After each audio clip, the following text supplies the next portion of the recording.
Hey guys, welcome to the circle. How are you doing? Good, thank you. So I just want to jump straight into it. Why do you write? Because we have to. Got no choice. Yeah. Expand. Help me out here. I guess your head's just full of ideas and stories and things you want to say, and the only way to kind of properly express them is to write them, and then, if you're lucky, have it performed and interpreted by others. Why do you write, Ambreen? I guess it's pretty much the same in the sense that you get to express your thoughts more, you know, in a more of a rich way, and hopefully, I mean, I personally write to hopefully make an impact on audiences. So yeah, that's why I write. Everyone's in agreement. This is why. Yeah. I write more because I'm quite a quiet person, and I feel like my writing is a way of getting out, you know, feelings or emotions that I might have, and I listen a lot to people, and you know, whenever I'm talking to someone, I'm always kind of like, meet people I haven't met before and just let them speak for ages, and I'll just take stuff from there, and I just feel like it's a way of outletting all of those kind of things and emotions that I can't really say, because usually it takes me a few meetings to actually chat. So to that point, how do you keep outside influences from appearing too obviously in your content? Because it's, I mean, we're humans, we're affected by what goes on in the world. How do you know, has anyone ever had like, hey, I recognise that character, that's me, and any kind of confrontations from that aspect? So what? Like, so, no, but has it happened to you? Yeah. And so what? And it's like, yeah, I've changed the name, you're good. Like, you know what I'm saying? If you're going to create characters based on real people, this is different from creating original characters and not having, you know, people that you know seep into them, because otherwise you start to repeat and regurgitate same old tropes and stereotypes and characters that you know in the world. So one, how do you separate your personal lives from getting into your content? But then if you are going to represent people that you know in your world, is there not like a due process? Do you have to like consult with them? How does it work? I wouldn't consult with people, but I find when people say they can see themselves in my characters, I see it as a compliment, because that means the characters are realistic. And for me, I think as long as people can relate to characters, they'll always only relate to the good points, and the bad points they'll say, oh, okay, she must have made that up. So for me, that's my way of separating reality and fiction, I'd say, because they're only going to gravitate to the good things they like about the character, and everything else, oh, well, it's not my name, so that can't be me. I think there's like a difference between being like inspired by someone or taking, you know, when you're listening to people, I might take a line or something they might have said or a quirk that they might have, but I wouldn't, without speaking to them or sitting them down and telling them this is what I'm going to do, I wouldn't kind of like just rip their whole kind of life. I think that would be a little bit out of order. I mean, we write about people that exist all the time, but there's a process in doing that. You know, you sit down and you gain trust, and you do right by that person. I think there's like a massive, I mean, there's people in my family who I've taken little quirks and words from and stuff like that, and in the main, they love it. They're like, that's me. Like, that's me, innit? Yeah. So it's not like music people start claiming credit. Okay. No, unless, you know, the other extreme is like, there's one thing that we're working on where it is actually based on people's life, so you get their life right. There's a more formal way of doing it, and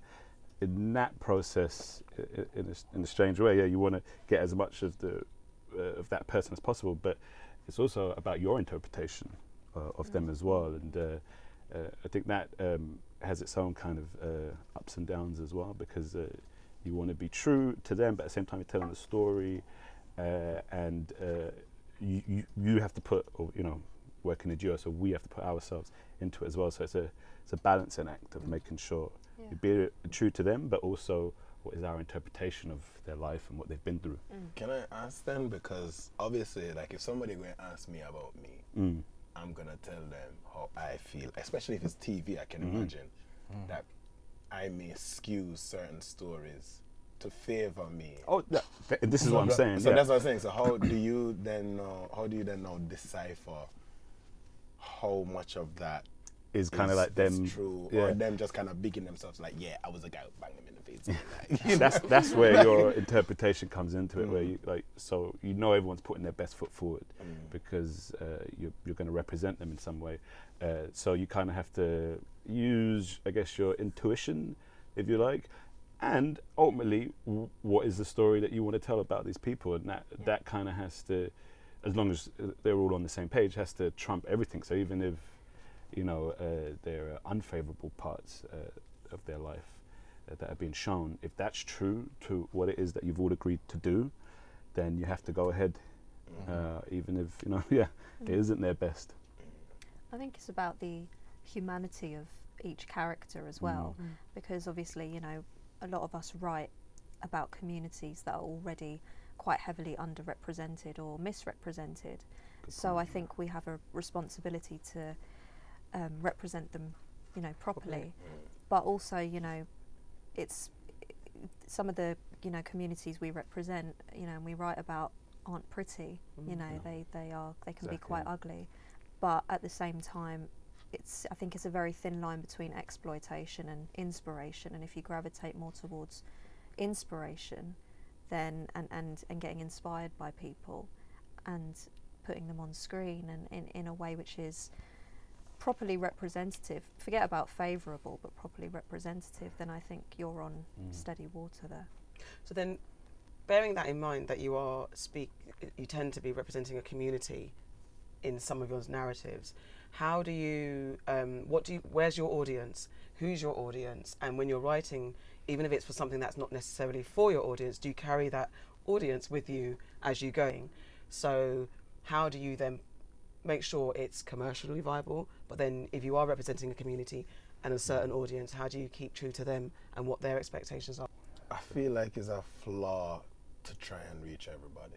Yeah, absolutely. Like, I think, because the shows that I've seen, loads of shows which completely relate nothing to me, but it's nearly like you feel authenticity when you're watching stuff, even if it's not your, like, even if you don't know nothing about the culture, but something just kind of feel real about the more things. Specific you get, the more universal you can become in a strange way.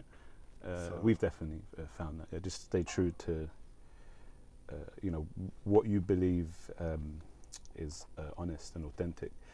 But at the same time, you know, ideally you would like everyone to watch, but like Adjani was saying, like, don't like start to craft ideas because you think, oh, this particular subset, you know, might be, just be true to yourself as an artist, I think. And hopefully the more unique and specific you are, the more people will see how authentic that is. And people, like, you know, authenticity is like really hard to kind of get on screen, you know, these days. So I think when people see it, they gravitate towards it, whatever culture.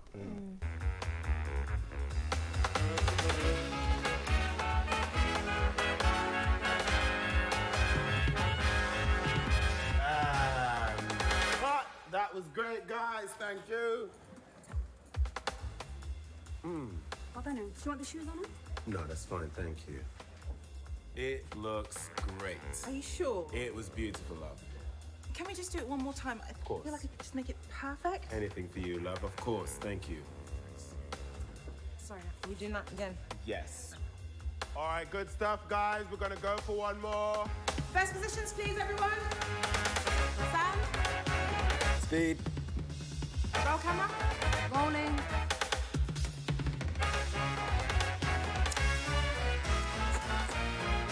All set? And action. Bina, get 2 black coffees. It's Corbana. So who were you thinking of when you created Dreaming While Black? Black creatives. That's it. Black creatives in London specifically.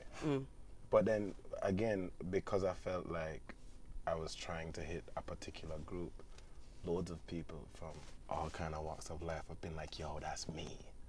You know what I mean? And as even loads of white people have been like, "Yo, that's me," and because they get the struggle, you know. But if I didn't make the struggle authentic to anyone, and he's just going through like random, I don't know, whatever obstacles he's going through, it nearly wouldn't connect. It's the authenticity, I think, that connects people and makes it kind of universal. Like, we were just talking about Rami. Yeah, on HBO. Like, so there's a show called Rami about Egyptian trying to be a good Muslim. I'm not Muslim nor Egyptian, but I have friends who are Muslim, who I know who are not the most strict of Muslims. And even then, it was literally, my friend was like, it was during Ramadan, he was like, bro, you need to watch this show. Like, you need to watch this show. And that's how I kind of want people talk about my thing, like, whether like, bruv, like, watch this show.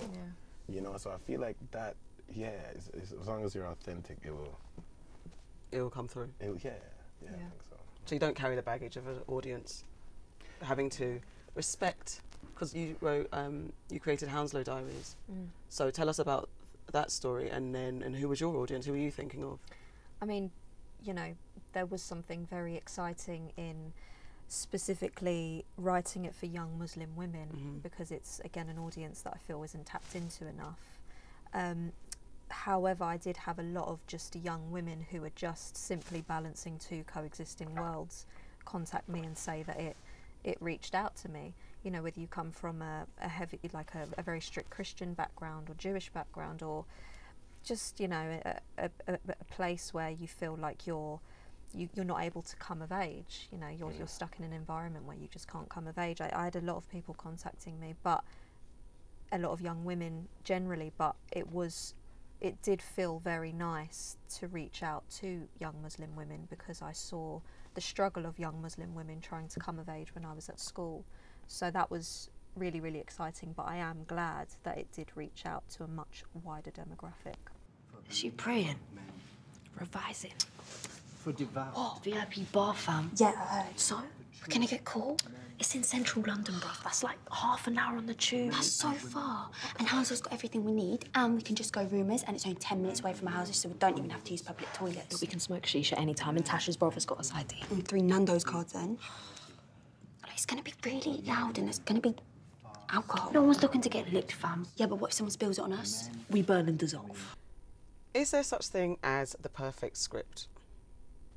I don't know. I don't think it's for a writer to, you know, I don't think you can write something and in yourself think, okay, this is the perfect script. I think it's like you write something and it inspires someone else to think it's a perfect script. Like me and Daniel might write something and we send it out and a director reads it and it's like, that's the perfect script for me. Like, I can envision this in the perfect way. I'm not sure. I think there are kind of writers out there who write and are like, that's the perfect script, and I'm not doing any notes. Like, you know, that's what you're getting. Just from our point of view, from my point of view, I don't think as a writer you can go into it thinking that way. You know, or at least read it. Yeah, everything is kind of like collaborative, and anything you put down is subject to change and can be so on. Better. We always feel like this is what we've done. Even like, so our process amongst ourselves is based on that. So if I come up with something and I think this is the shit, sorry, this is like a really good idea, and then one would be like, yeah, but what if we did this? And I'd be like, oh yeah, that's better, you know, like because you have to kind of be open to maybe something being improved.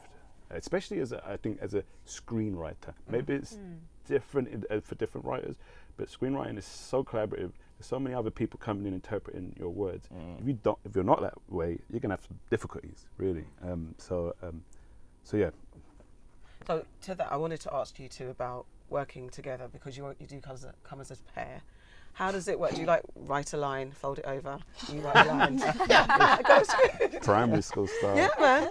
Get some real original. I think it's how do you work? It's kind of almost like a mini writer's room in a way. Just instead of having like a room with like 10 writers, you've got just us just bouncing ideas off of each other, and when we get to kind of like a point where we're okay with all the ideas, we'll put something into a shape or a structure. And then one person will go away and write it. And it could be a couple of scenes, or it could be, depending on what we're working on, it could be, you know, a whole script. And then he'll rewrite me and I'll rewrite him. It's basically like we give each other notes. Yeah. And then is there a better way of doing this and that?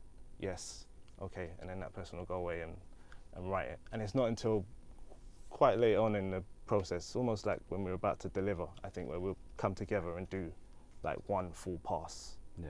You know, we're together. So who's the tiebreaker? How do you get a tiebreaker if you both like, come on now, my idea, my idea? That's a really good point. Do you know what? The best idea will always show itself. It's not even like it comes out in the wash. Comes out in the wash. It really does. Yeah. It's like one person might win the argument for that one, but then down the line it'll be like, actually, that way, that way was the better way. You know, it will show itself. Yeah, you learn a lot of humility. You know, You know, like, because none of us would do what we do. We didn't, you know, have a little bit of ego. You know, it's kind of like sugar. You know, like a little bit of sugar's alright, but too much rot your whole mouth out. So you need to believe in yourself. Yeah. At the same time, you need to humble yourself at the same time. You got to back your idea. Yeah. You got to go for it. But eventually, you will see. Yeah. Okay, maybe. Yeah, that is the better way.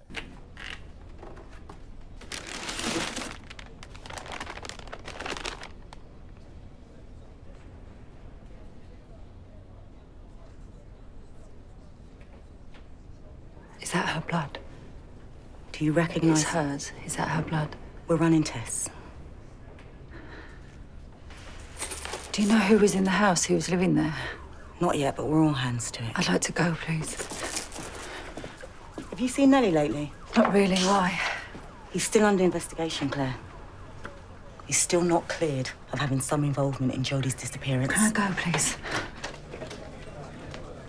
So speaking of that, going into the writer's room, because you've all obviously been into that space where you're speaking to the bigwigs, and they're like, this idea is great, however, how do you manage that kind of feedback and input, especially if you're really stuck, like this is, you see it as being the right idea?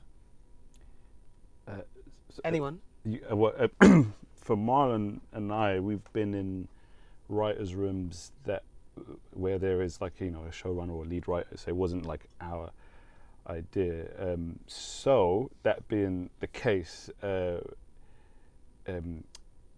it's more like the reverse of what you're saying. So it's like we are offering up ideas for, you know, this the lead person, the head writer, to make their thing better, and it's more about how they interpret that and throw it back to us. And so sometimes we have come across instances where they have an idea that we don't think is right for the show, and you have to be very diplomatic as to how you kind of put that out there. And if it's something that's specific to culture, you know, or a background that we're familiar to, we can very delicately say, look, you know, from our experience, like this is best. And in all the cases that we've been in writers' room, the lead writer isn't from the same background, so they kind of acquiesce and be like, all right, fair enough, and then maybe find another way. But for like purely more creative ones, I don't know, that you just keep pushing until you feel that maybe they're getting pissed off. Sorry, cheesed off. You keep pushing until you feel they're getting cheesed off, and then you kind of like, okay, well, maybe we try another thing. You kind of have to. I think it's all based on the temperament of whoever's running that room, to be honest. It's so specific to that, isn't it? Like, it's literally their personality dictates how things run. So I think the writers' rooms that we've been involved with, a lot of the time we've been brought on board because we have a specific, we can add an authentic detail, or, you know, and like Dan was saying, I think it really does all count upon who's the head of the room, how open they are to ideas, because I think a lot of the writers who are heading the rooms, they often think themselves, oh, it'd be great to work with other writers and so on, but then they get into the process of it and they're not that as comfortable as they first thought they are. So, you know, when we worked on Save Me, it was a completely different experience because Lenny is an actor who writes as well, and he knew exactly what he wanted on the show. You know, there was always a direction that we were going in. He was like, you know, I want to get here, and the details in between this beginning and this ending, we can talk about them and we can, you know, go through it as a team, but I have an ending. I know specifically where I want to go, and I'm open to ideas as long as, you know, they are authentic and service the characters who I know so well in my head. And I think in other instances where we've been in writers' rooms, you have basically turned up and the head writer of the group and the team, although they're really cool people, whatever, they have no idea where it's going. It's just kind of like, let's just talk. Let's just, you know, let's talk about ideas. And so you're basically just throwing ideas at a board, and the majority of the time, they think they don't know what they want, but when you give them an idea, they're like, no, that's, you know, that's not the way I want to go, or this is not how I want to go.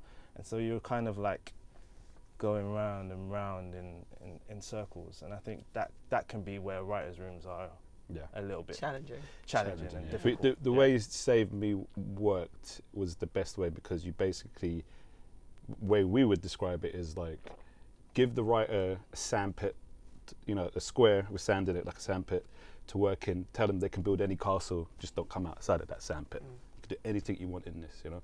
And that's the best way to do it. Know what you want, but give them the space that they need at the same time. Because why else are they there? Just do it all yourself, you know. Yeah. So you kind of smiled when it kind of implied, when it was implied that they can be difficult spaces and you're trying to get your idea out or get your voice heard. Yeah. You're quite new into this industry, and from this perspective, have you been in a writer's room? Yeah. And in that, being someone new to the game, where do you find your confidence to even speak up? I was in a writer's room for an Audible series, and it was with the intention to start like a new genre, which was soap for Audible listeners. So I was in a room with quite established soap writers who were all kind of above 40, and then there was me.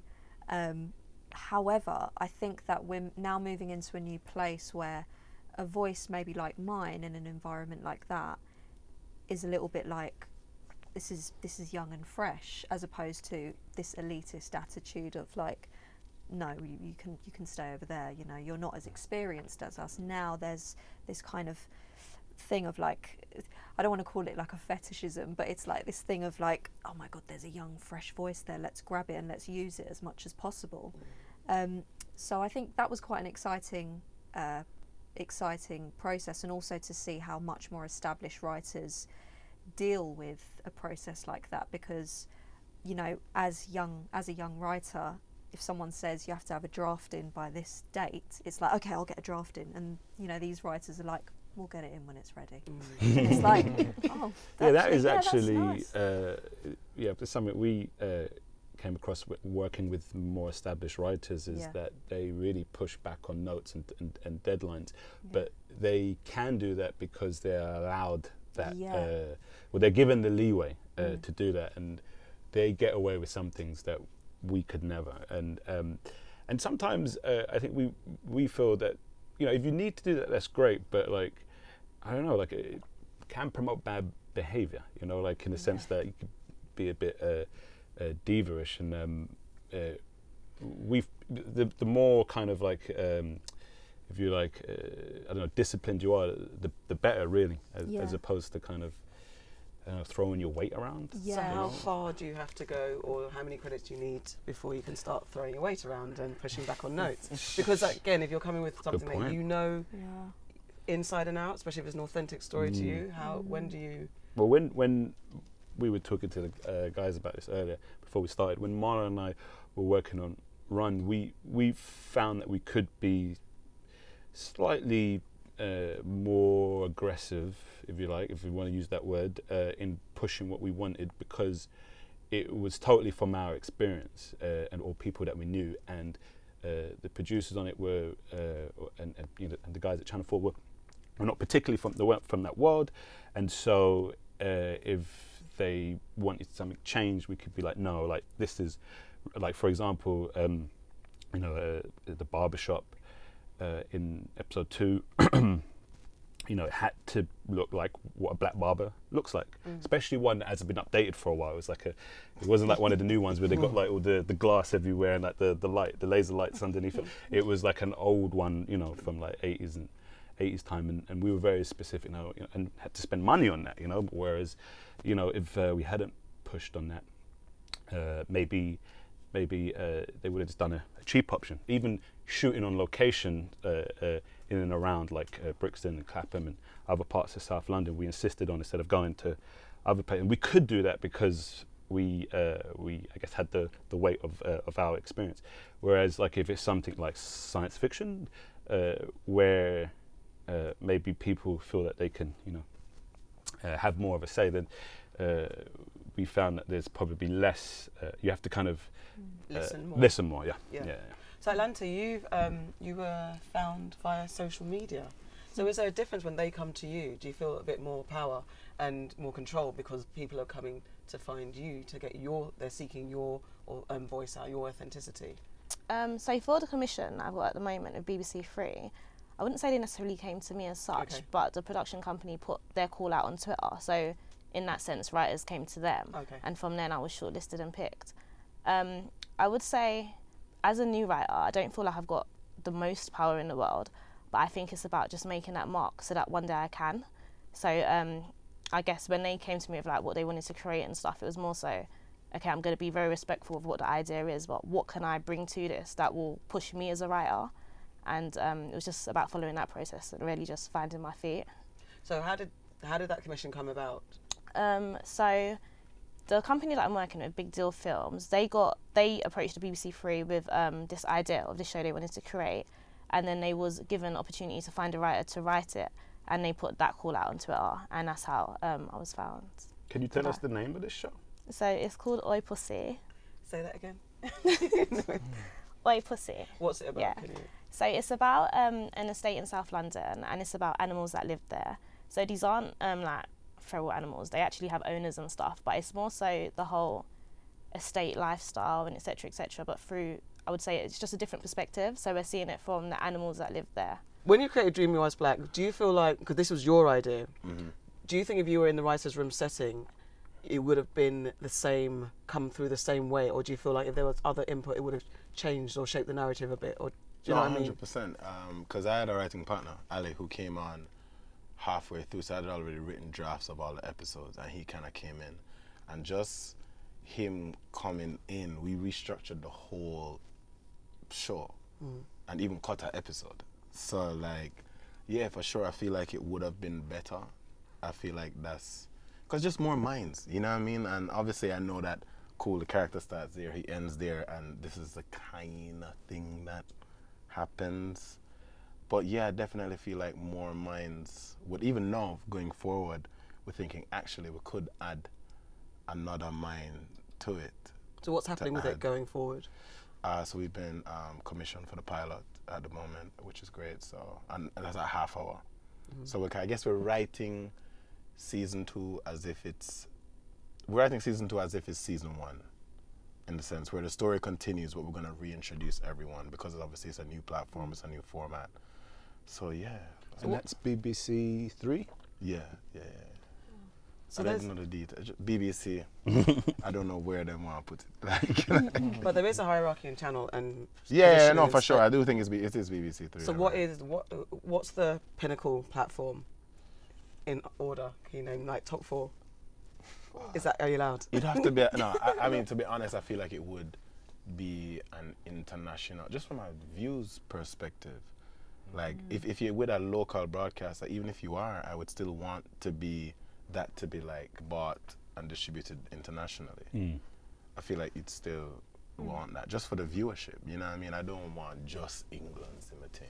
So you guys aren't like, oh God, if only Netflix, HBO, BBC. Yeah, as well. I mean, no, but they're the international broadcasters. Okay, fair enough. So it's all about the international. The more eyes on it is. Always. As a director and like as a playwright as well, when you're in a writer's room or when you're working with other writers, is it difficult to let go of the kind of autonomy that you have? Like, is it like, you know, to the directing stage or like? Well, as a director, you're like quite specific, aren't you? Like, you know, directors that we've worked with, that there is an obsessive kind of like, I'm specific about this. I know how I want to shoot it, how I want to see it, and you know, you're writing the show as well. So for another writer to come on board, when they've got ideas as well, how difficult is it to mix and blend, you know, those ideas? And as a playwright as well, like, you know, the playwrights that we've spoken to and worked with, they are quite, you know, Protective. autonomous. They're quite like, and they're very protective of their stuff, and there's not too many notes being given. They're more like from an editorial point of view rather than this. You need to change this idea. Yeah. So I mean, in the writers' room environment, how difficult is that? You know. I think with when it comes to playwriting, there's personally, I think I like to write on my own when I write a play, and that's simply because I like the freedom of being able to play all the characters when I write them within the process of writing, and then I like to get like a vomit draft out, and then I like a dramaturg to come in and kind of go through it and talk to me about structure, which I'm really rubbish at. But I haven't really experienced that with plays in the sense that there's loads of writers coming in to work on one particular play, and I wonder actually whether that's actually a good way to look at a play and the playwriting format. But I've not actually. I don't know. That's not been something that's been introduced to me. Do you direct your own plays? No, but I bring the director on quite quickly, even throughout the writing process, so they get a real flavour of the world. I think it's really important. Atlanta, you're also a playwright. Do you find, I mean, you're very early into this process of working with screen work, but is there freedom in theatre that compared to working on screen? Because you're saying that maybe having more writers on a play project might be better, borrowing from the methods of screen work. Yeah. But however, is the theatre world more? I feel like it's more freeing, and you can tell more stories more freely than having to go through the processes of getting your stuff on screen. Yeah, I'd say there's a lot more freedom. But I do remember one experience I had. So I wrote a play that was about sex work, and it was about a sex worker in the UK and a sex worker in a brothel in Nigeria. And the main premise of it was that they're doing the same work, but it's two different circumstances in terms of where they live and just the reasons why they're doing it.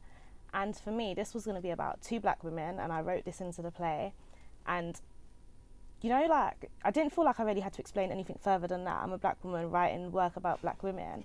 And I had a director come on board. Why are you guys laughing? It gets worse. Yeah, I can see where this is going. Yeah, no, it gets worse. So I had a director come on board because this was picked up for a short, like, scratch night. And I had a director come on board, and I've had my work shown at scratch nights a lot, and often with the directors, because it's such short form, so this was like a 10-minute play, they don't really consult with you much. It's more like, here's some tickets to come to the show when it's on, like, we'd love to see you.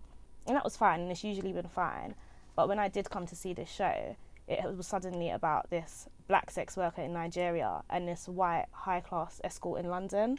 And to me, that was the first point in my writing where I thought, okay, so this can't happen again. You need to, like, take more ownership in terms of seeing what the directors are doing to your work. Because for me, when this story was on stage, I was literally, like, cringing in the audience because it was like, so it's now about power dynamics. It's now about race. Like, the black woman has to be the poor one and the white woman's the high-class escort. And to me, it was like, I'd never, ever written that. But just by the small director note of changing the colour of the characters, it suddenly, like, offended me as the writer. And I thought, okay, going forward, I'm going to need to just be more careful about who I share my work with. So not in terms of working with other writers, but I think just understanding the creative process of having a director that can ruin your work. The words are still the same, but the director could ruin you, essentially. Were you not invited into the rehearsal process? No. So because I work full-time anyway, I think when I do collaborate with people in terms of, like, when I was doing theatre, they'd be very respectful in the sense of, oh, well, do your work justice, it's fine, you don't have to come, like, it's in good hands. And I don't think it was any different in this situation. The director was very much like, I've got this, I'm a director, I've directed big pieces, this is only 10 minutes, just come along when you can. Yeah. And for me, when I did go along, I was literally just like, this is, where do I go from here? You know, it's funny you should say that, because when I was initially writing Dreaming Whilst Black, like, I don't really write race, because I kind of just, I assume that people will know who it is based on what's happening. So I just write people, right? And I remember one time we got to the casting, obviously we're casting with, like, my company and stuff, so all the producers are involved. And they're like, oh yeah, we think this person should be white. And it was like Kwabina's girlfriend, and I was like, guys.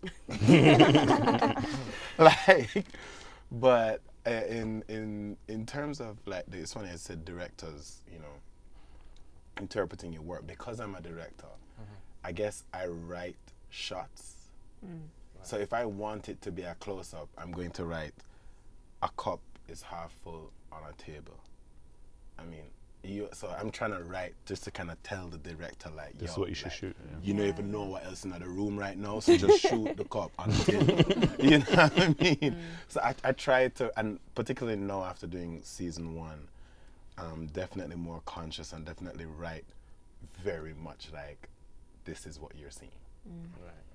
So Marlon and Daniel, your bios made me laugh, your joint bio, because it says diverse working class writers from South London.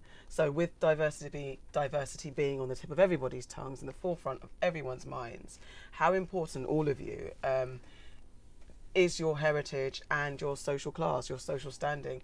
And going into these conversations and being brought into these spaces, do you feel you have to wave, which banner do you wave first, or do you try and hide behind it and try not to make it a thing? And that's for everybody. I think for us, we always naturally led with that. It was like we always kind of led with the fact that we are completely from the outside of what most people in the industry are, but that is a bonus, and that gives us a unique view into stuff about, you know, our community, but also you know, genre stuff, because we are you know, trying to make moves into genre stories. You know, science fiction and so forth, and so you use the fact that you are other in a different way. Like, so not this is one of our stories, but like you would say, go in and pitch and say, look, this is about, I don't know, like an alien who's come to Earth, and we understand that alien because, you know, this alien's trying to get into like human society, and we're trying to get into like, you know, I guess the wider mainstream white society in terms of like making our mark and representing our community and people from you know, background. So so that was we've always kind of approached things like that. We've always seen it as a bonus, not necessarily flag waving like, let's play the card and like see what happens. It's more like we just naturally work that way and think that way. So ladies, you know, it's women, it's empowerment, it's women of colour. Are you using that to your advantage, or are you kind of annoyed with being, or do you ever feel that you're only being asked because of these boxes that you tick?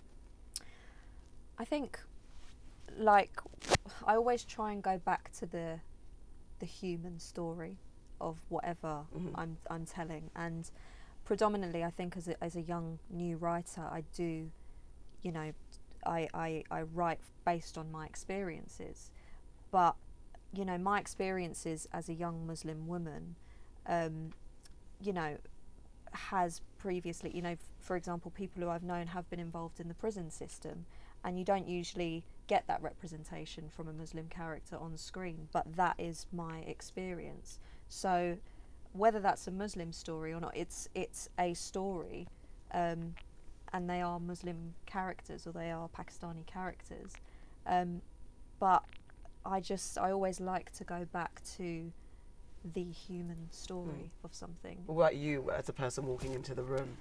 How you define yourself? I'd say I'm a British Pakistani Londoner, and I am very proud of my roots. However, I don't think that should be something, that's not something that should govern every single thing that I write. You know, I might not necessarily want to write about my personal experience one day. I love biographies, I love biopic, I love other people's stories, and I may want to do that one day. I don't think it should govern every idea you have or everything you should write. So who, BAME or diverse? What's what?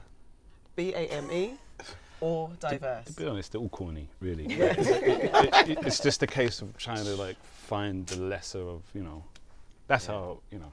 I just feel like it's like it's there when we walk in the room. You know, it's like with us when we kind of like after run. You know, when I open my mouth, I'm not like, you know, middle class South guy. London. I'm a South. You can feel the South London, you know, when I'm speaking, and like, I think sometimes after run happened, we would go out and start pitching. We used to get a lot of meetings, and I think people were quite surprised with the stuff that we were pitching, and like there was even some producers who will remain nameless who were like, you shouldn't be pitching that kind of stuff. You should do a few more runs. You should do a few more things. Do that ghetto set stuff in your community, you know, and all that stuff. And our argument was always, you know, we always took write what you know to be different. Like, write what you know means we know about prejudice. We know about being an outsider. You know, we know about being a minority. Like, and we're gonna come at that perspective through sci-fi or through, you know, like a thriller or something like that. And we're gonna throw ideas out there that you're not gonna expect of us. And it was a little bit difficult, I'm not gonna lie, at the beginning to pitch those ideas, because everyone did think we were gonna come in and pitch Run or Top Boy and stuff like that. But it feels like it's taken a while, but you know, everyone knows now that not to expect that of us. And I think it's maybe something for like other writers as well, who I think are always hammered with write what you know, write what you know, write what you know. And it's like, you can write what you know, but just don't be like, that's what they're expecting of you, you know. Do it, come at it in a different way if you can. Because write what you know could be, right, as you said, write what you know of knitting. Yeah. But people assume it's your culture heritage. Exactly. Yeah. Or a bad relationship. Yeah. Or something like that. That's universal. Yeah. So what about managing your income and your salaries, seeing as people might not take you seriously or put you on that pedestal of getting the top paycheck, being that you guys are black, BAME, diverse? Because there has been that conversation about the pay gaps being different if you're of colour. Having a very good relationship with our agent, and them trusting us and we trust in them, in that you know, we want them to get the best possible deal. At the same time, we have to live up to that in order to justify them pushing us, not just for that job, but if you get that one, the next one as well. But there is an element that is outside of your control, and even if you like, outside of the agent's control, in the sense that it's how.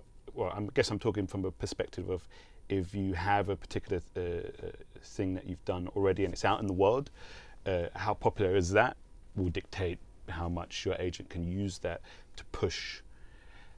But then you, I mean, to get into, but also there's a, you know, what if you don't have an agent? How do you kind of? I mean, I think the best way is to kind of, if you can't get an agent, is to try and push that you are really the only person who can do, or you as a group, you to do what it is that they're hiring you to do. Does that make sense? Like, try and convince them that no one else can do this, and so if you walk away, you won't have it. But I guess you have to do that very diplomatically. But if you're new to the game, yeah. Atlanta, how have you approached negotiating that? So, I'm working full time at the moment, so I've got my 9 to 5 as such. And I think for so long I saw writing as a hobby, and it's only recently I'm seeing it as something that I know that I'm passionate about it, but the dream is to do it full time. So for me, even when I was doing stuff in theatre, like doing short scratches, that was always free. I never saw money from theatre until I produced my own show, and that was more so because of funding, because of getting Arts Council funding. I was able to finally be like, oh, like maybe my work's good enough to actually get money from this. So I think going forward, and this being my first commission, the TV show, I think it's just about maybe like believing in myself more and just surrounding myself with creatives that are on similar pages. So the thing you was talking about, just about people sharing how much they're getting paid, for me that would be something I'd be interested in knowing about, because I'm literally like, what would I say, like stage 1 in terms of I don't know what to ask for. I don't know what others ask for. Am I meant to ask that for anything? One thing I should have mentioned before is that there are the Writers Guild of Great Britain has some minimum rates that they're not enforceable by law, but broadcasters, production companies should use them as a guide as to like how much someone should get paid as a minimum for like half-hour TV, 1 hour movies as well. And now I haven't looked at it recently, but it is starting to like subdivide into like the online world as well. So for sure you want to get paid those minimums, like if you can. Like, I mean, that's what the guild is saying is literally the bottom. Obviously you will, and it happened to us when we did Run, you will get shortchanged and people try and pay you under that minimum. But again, yeah, I guess it's either a case of, can you convince them in the sense that, you know, we're the best for this, or get a really good agent. It does feel like if you're just starting out and you're not represented by anyone, I think the money issue is massive, obviously, because we all have to live.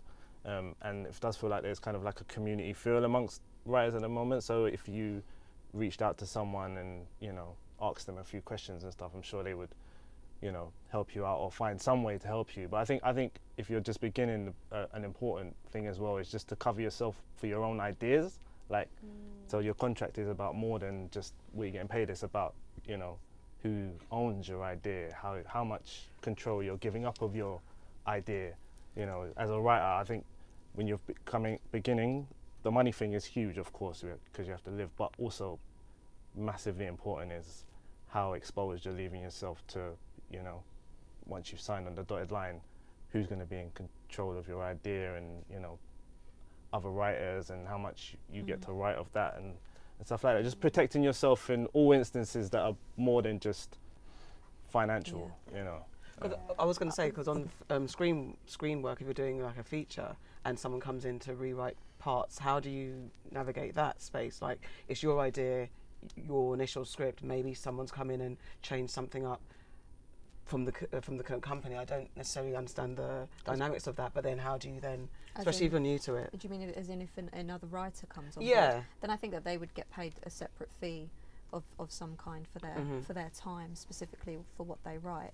But what I was going to say about, I think, you know, at the end of the day, there are different channels or different production companies that have different budgets as well, overall budgets. So, for example, being involved in the kind of production of Hounslow Diaries and seeing what a small budget we had to work with and trying to get, you know, cast members who would do it for that, who were, I don't know, had names or whatever it was a bit of a hustle, because it was like, let me call upon friends, let me call upon these people.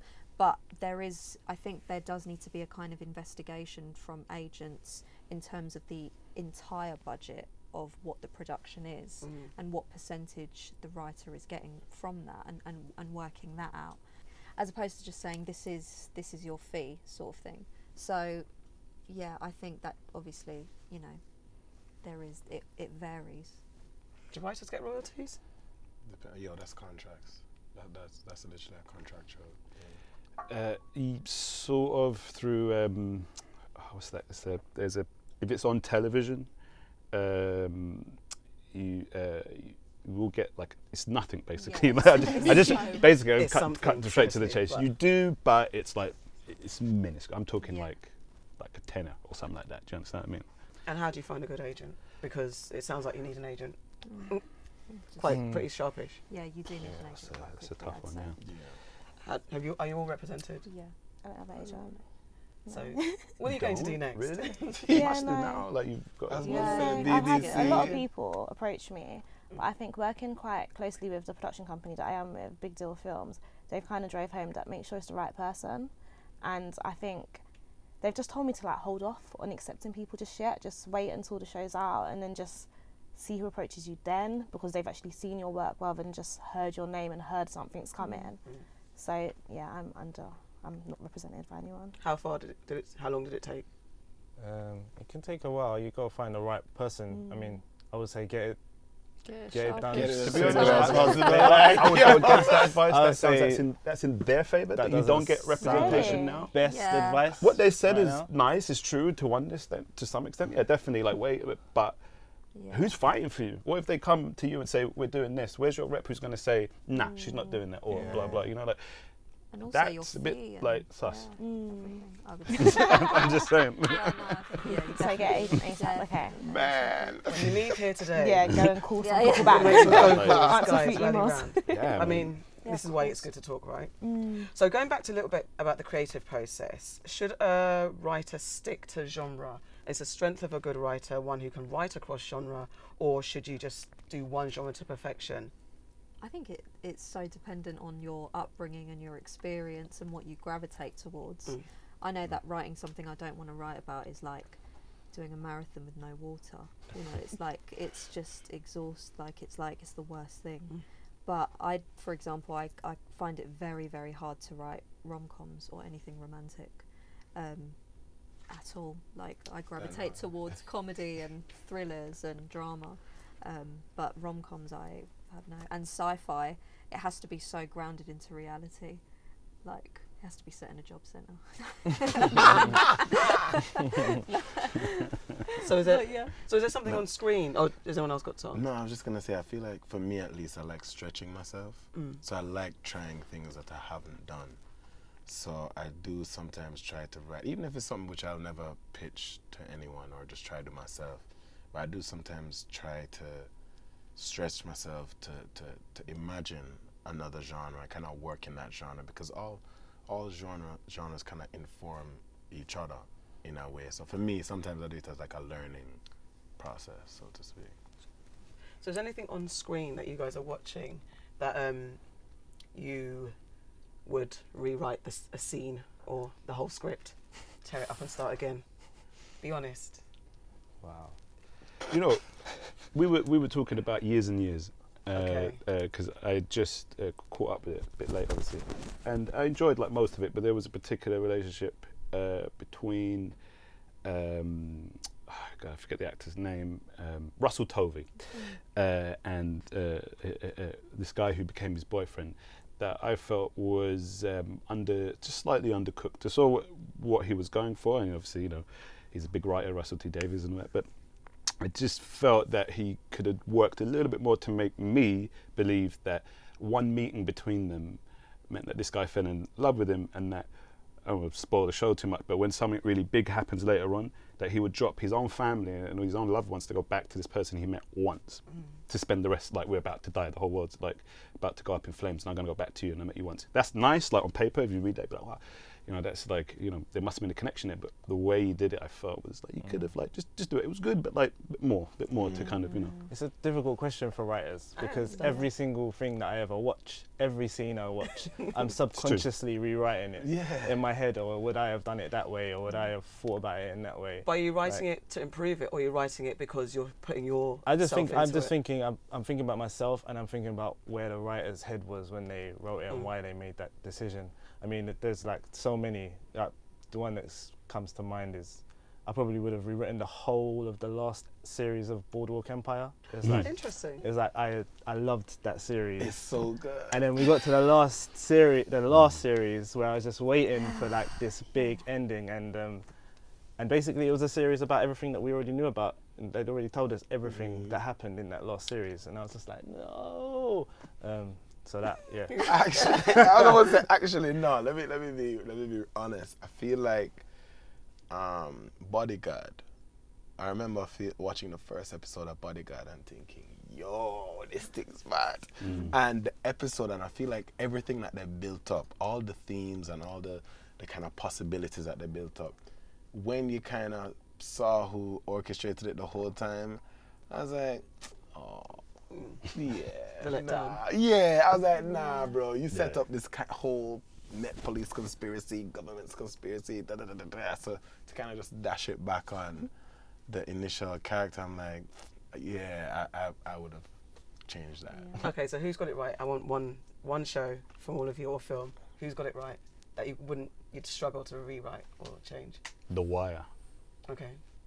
I just finished watching Dark Money on BBC iPlayer. I think they got it like completely right for a world that no one really knows about. It's tough. It is. Probably Sopranos. Oh, I mean, just it's gonna like, say that. you know, there's a standard, you know, cliche one, but it's like, yeah, you can't really. But the ending of The Sopranos, the last episode. So I was just about to say. What would be yours? A little rewrite of that. Oh, okay. So it's not. So what's your perfect? Or? Yeah, that's true. Actually, it wouldn't be then, would it? I guess. Oh, Sopranos is great. I'd have to say Breaking Bad. Okay. Pretty great. Yeah. I did the last season. I was like, yeah. As a film, though, I think Do the Right Thing is pretty much perfect. Like, it's like, for me, it's like everything is just perfect. Like, you know. Untouchable in a way. Adjani? I feel like loads of people will disagree, but for me, season 2 of Atlanta And loads of people are like, oh, we prefer the first season. I'm like, yo, but you never get the D, the depth. You know what I'm saying? Because I feel like for me, the reason why I thought that season was so great is because like normal stories, obviously you go from start to end, this happened, this happened, this happened. Whereas I felt like season 2, what they did was, they were like, okay, we're going to explore this theme, but we're going to tell you like a jigsaw puzzle. So halfway through, like loads of people are like, yo, episode 5, 6, 7, like, I don't really know what's going on. And I'm like, yo, if you get to the last scene in episode 10, the whole show makes sense. And for me, it was getting to that ending and being like, oh, damn, this is what they were doing this whole time. I thought, yeah, that's it. So what have you guys got coming up next? All of you? Starting with us? Anybody? Jump in. We're developing a show with Channel 4 about Cherry Gross and her family. And Cherry Gross, if you know, is the mother who was unfortunately shot by the police in Brixton, and that led to the 1985 Brixton riot. So that's like I mean, we're just writing episode 1 and it's in development. Touch wood that it will get made. And then feature film wise, we are working with an American producer called Braden Aftergood, who produced Hell or High Water and Warner Brothers on a science fiction, that's why we're talking about science fiction, pitch movie called Red Star, and that is very, very different to obviously the Channel 4 one. It's a film and it's all about a heist on a space station. Ooh. Atlanta? So apart from the BBC commission, so that should be coming out soon, I've been working on creating more long form comedy. So I've got quite a few pilots that I've written that I'm trying to shop out. So at the moment we've got short form and I'm trying to go into long form. To watch this space with you? Yes. Adjani? Dreaming Was Black season 2, check it out, it will be coming. Should be good. And yeah, and I do have another TV idea option in development now called Gabby's, which is about the life of a Caribbean takeaway restaurant. Cool. So that's a comedy, yeah, so that should be fun. So yeah. Okay. I'm gone back into theatre, and I'm doing a play with The Bush in conjunction with Clean Break. It's my play about Muslim women and the rehabilitation for them when they come out of prison, and that most of them feel like they get second sentences because of the judgment and the shame.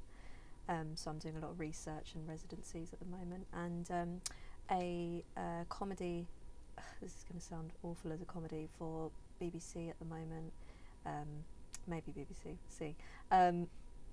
about a teacher who's hitting 30, young Pakistani Muslim teacher, who's a behavioural therapist with kids, but she's also an addict.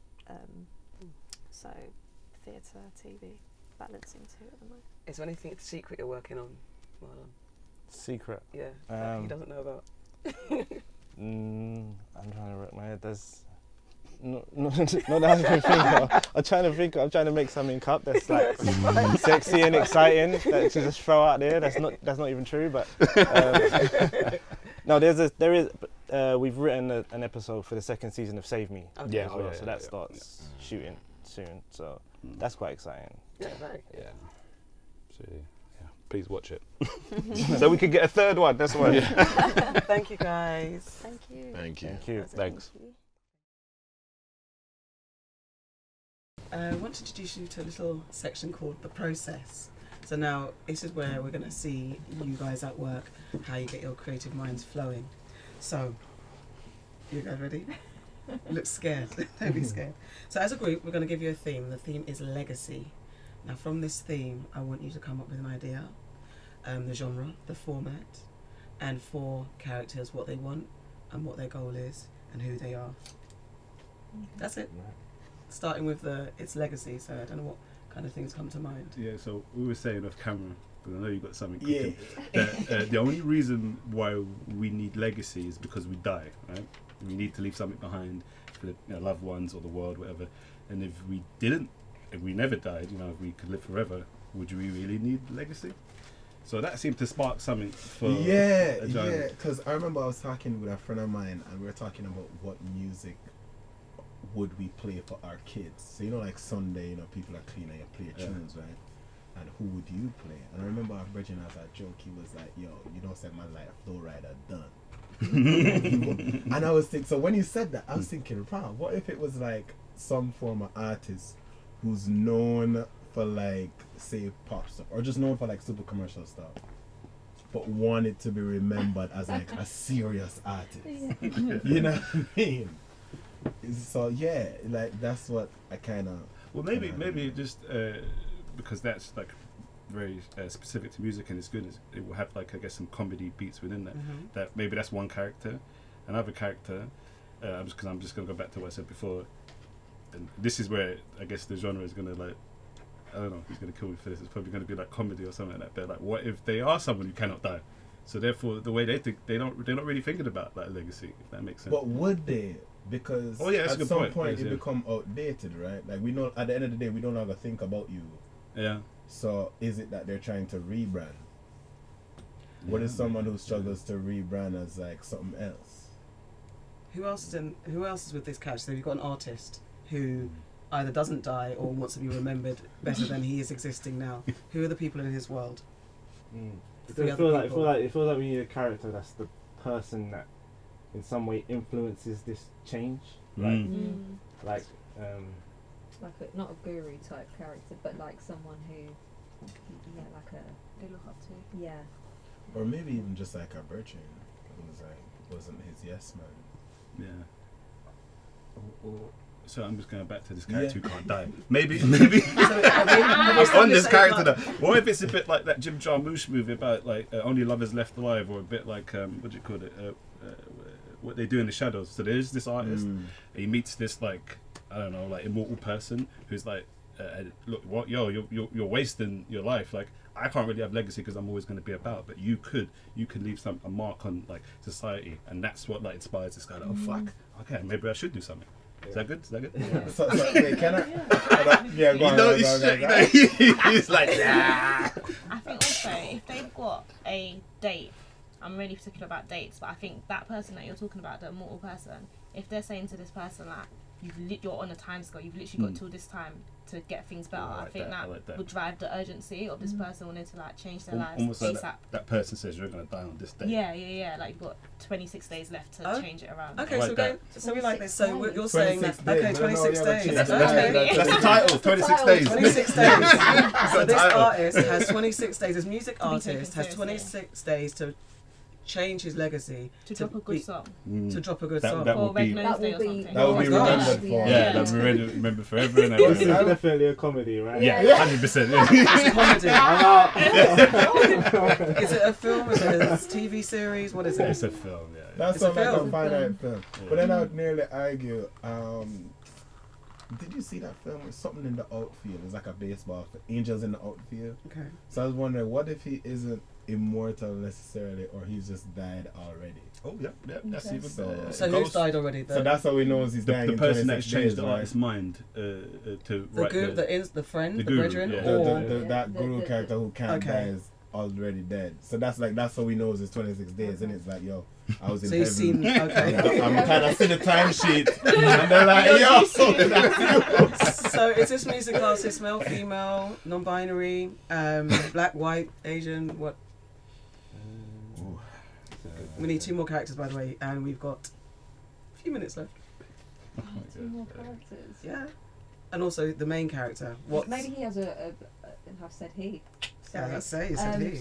A wife or a girlfriend that he has to explain all this to. There's got to be an immortal character that he has to say goodbye to in a way, whether it be a parent or a kid. I feel like we need or some a wife or a it's very poignant. Yeah. I feel like we need some conflict between those 2 characters though. Like which maybe 2? The 2 who seem to feel like they're the leads, like the person who's dead and is telling this guy. Yeah. So is it a bit of a buddy film? No, so it's like back in the day, maybe they were in the same group or something like that, and this guy has turned his back on him, and like the guy who was dead, it ruined his life. Like he was never the same. But our guy became super successful, and like offered that. And so he thinks, oh, you're just trying to say this because like you're pissed. Oh, but maybe he became successful because he did the pop thing. Yes. So he went down the pop route, and the guy was like, yo, but like we're real artists. So he's trying to get him back on. Yeah. Okay, so this lead character, you're all saying he. So the lead character like, is a man. Yo, you is feel, a guy. I do feel like them kind of, because that leads into a lot of like toxic masculinity. Okay. In terms of, like, can't deal with them own emotions and stuff like that. Age? Yeah. Them have to be an older person. I said like 50. Where Really? your mic can drop a new tune and people might listen to it, or 40. Okay. 40. That's the one. 39. Like, you know, Mike can drop a tune and people might listen. Character 1 is an aging, well, almost past it artist. Approaching middle age. Approaching middle age. You guys are making this hard for me. Approaching middle age, and has got 26 days to change his legacy by releasing a better tune. What, not just a better, but one that will go down in history. As like a throne, like that to will change how he's been viewed. And the person that's given this task to him is a former band member, male, female. Maybe that's a woman. Yeah. Interesting. Woman. Okay. Okay. I don't want to feed. Like and I Cantina, but like without the domestic violence. Wow. That's a great tagline. Without actually. all that bad stuff. Think about Akatina, Lennon McCartney type things. Yes, like, that's Okay. Wiley, Dizzy, you know these kind of things. Okay, so they were a duo. They weren't a band. They were a duo. Yeah. Okay, so this person died because of the lead character. No, maybe that's debatable. Maybe that's the conflict. Seed. What happened there is the seed of their life going off the rails. Okay. Yeah. And they've come back to say, hey, you got 26 days. Yeah. 2 other characters, please. Maybe a child. Yeah, like Sorry, like, that's 26 days, so you got 21 seconds. I mean, it's all kind of. They could be grime artists. Who knows? I feel like there's a child. Yeah, and like, that could where it could be like deep, where it's like, yo, like you think you need to release this song, but really you need to connect. That's what the 26 days are really for. Boom. Because when they do connect back with the child, they release the baddest song ever, and that's what they needed, like to reconnect on an inner level. And all of a sudden they're in the studio, like Fourth character. Fourth character. God. What about like an agent? It feels like Or an antagonist, or an Yeah, agent. Who's the villain? To be honest, is the agent the villain then? Because they're Yeah, so maybe someone say, no, do this super commercial thing that's going to make you like billions, and he's like, no. The agent's obviously got rich. Yeah. It could have been like the guy who, I don't know who made that shark. Suppose it was a guy who just banged bare them kids' shoes, and it was like his manager or agent. His manager kind of, you know, obviously, yo, keep making that thing. It was like the nasty little bald guy in Pretty Woman. You know that guy? Oh yeah. He's changing. And he's like, what's the matter with you, man? Like, Yeah. It's the devil on the shoulder. The devil on the shoulder. There it is, the devil on the shoulder. That's what it is. Yeah. Okay, so we have. So it's 26 Days is the title. It's a comedy. It's a film. We've got 4 characters. The lead character is what's his name? Is a guy. Is an artist. Kevin. Okay. Just a really ordinary. What's like, Kevin? sorry to anyone. What's his stage name? Oh, okay. Oh, yeah. What You'd is be good. his I think you'd be good for this because you kind of have a stage name, sort of. So that's good. You're in the right mind. Big Kev. Big All right. Kev. Big Kev. So, and this is a cheesy persona that he's been going. Yeah. Yeah, it's a Big Kev. So maybe he even like shortens it when he wants to be taken seriously. Maybe he like rebrands to, I don't know, Kev something. Okay, what's his race? Heritage? We haven't decided.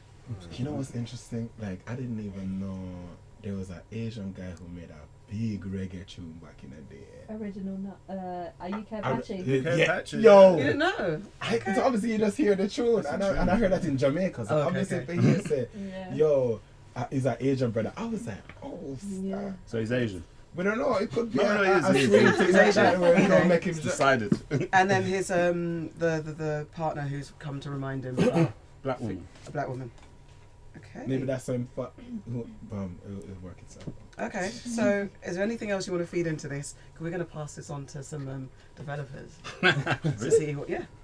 No, really? No, the next episode. Oh. No, not really. Contract. In this week's there are no Asians. So yeah, is that it? That's your story, and you're sticking to it. I feel creatively drained now. That's the day. So let me go around the room and say, is there anything else about this story, this narrative that you want to contribute? No, I think we filled in everything. We just need Big Kev now, the right actor, to take it to life. And I just want, like a percentage of the soundtrack when it comes out. Yeah. Some points. Adjani? Any kind of themes or? I feel like it's about reconnecting with who you really are. Yeah. It's being authenticity. To thine own self be true. Oh. Yeah. Okay. Them deep words. I mean, is there anything else missing? I just think, whatever tune's dropped has to be amazing. Yeah. Oh wow, that's pressure. To be honest, that it lives or dies on that. Yeah, that's it. So. It needs to be shot handheld. Docu style. His energy. Docu style. Yeah. So is it a mockumentary or is it? Just ask. No, just straight comedy. No, can't be with the Can't get a ghostly ghost in element. I think we overlooked. Get vampires but anyway, so. Is there anything about the child that we want to? Any kind of characteristics? Do we ever hear the banger? Do we ever hear it? Maybe we don't. Maybe we Maybe cut. Maybe it's just the credits. Credits is the imagine what it is. So what we say about the child, just the child character. Anything special quirks?